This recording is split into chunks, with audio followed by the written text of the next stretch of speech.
Welcome to Q news. అందరికీ నమస్తే. నేను మీ రాజు అండి. మొన్న మద్రాస్ హైకోర్టులో ఒక సంచలన తీర్పు వచ్చింది. గదేందో ఇవాళ చూద్దాము.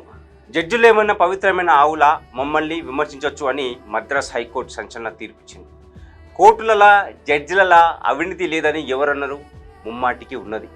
మమ్మల్ని అవేవో పవిత్రమైన ఆవులు అంటే హోలీ కౌస్ లెక్క చూడాల్సిన పని లేదు అన్నారు.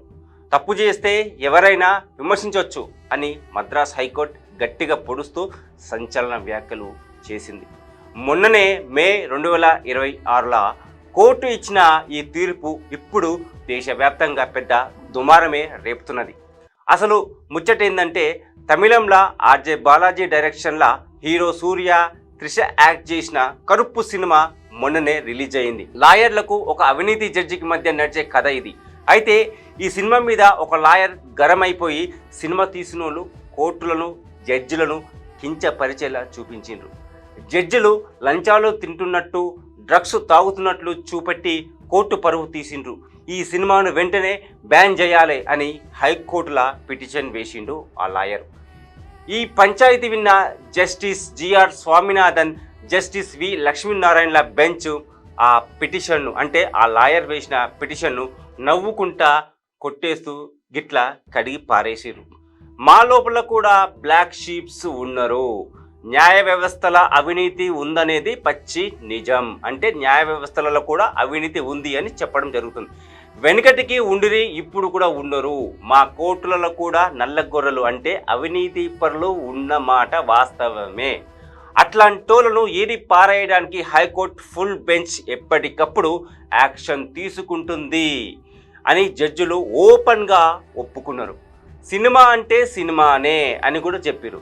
సెన్సార్ బోర్డు క్లియరెన్స్ ఇచ్చినాక ఎవరో రాసిన ఊహాజనిత కథను చూసి భయపడి భావ ప్రకటన స్వేచ్ఛను అడ్డుకోలేమని తేల్చి చెప్పిండ్రు.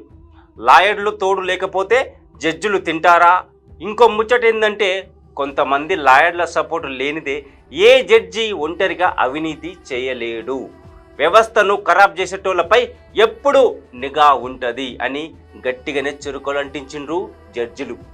అత్యున్నత స్థానంలో కూర్చున్న హైకోర్టు జడ్జిలే ఇంత పబ్లిక్గా మమ్మల్ని నెత్తిన పెట్టుకోకండి, తప్పుంటే కడిగేయండి అని అనడంలోనే ఈ వార్త ఇప్పుడు సోషల్ మీడియాలో షేక్ చేస్తున్నది.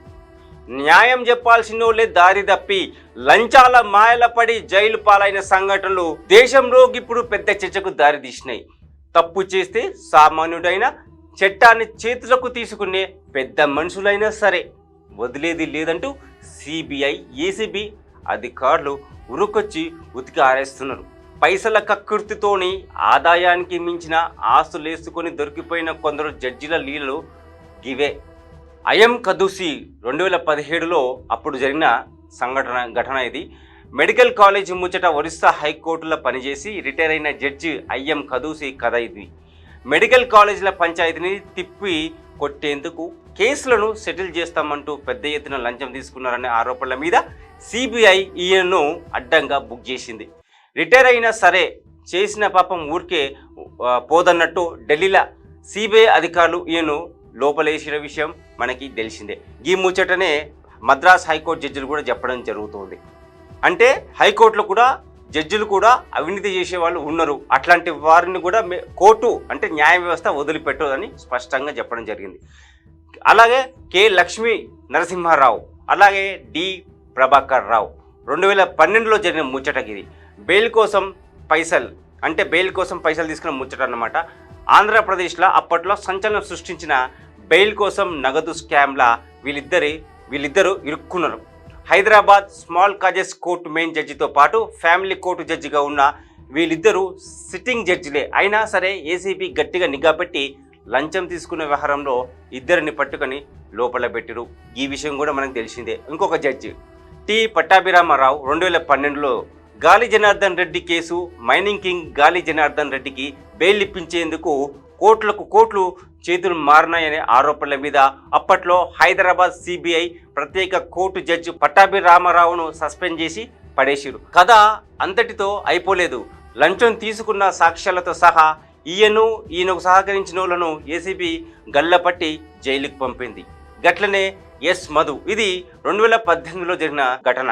జగిత్యాల కోర్టుల లంచాల దంద. తెలంగాణలోని జగిత్యాల జిల్లా మొదటి అదనపు జూనియర్ సివిల్ జడ్జిగా పనిచేసిన ఎస్ మధు చేసిన నిర్వాకం ఇది.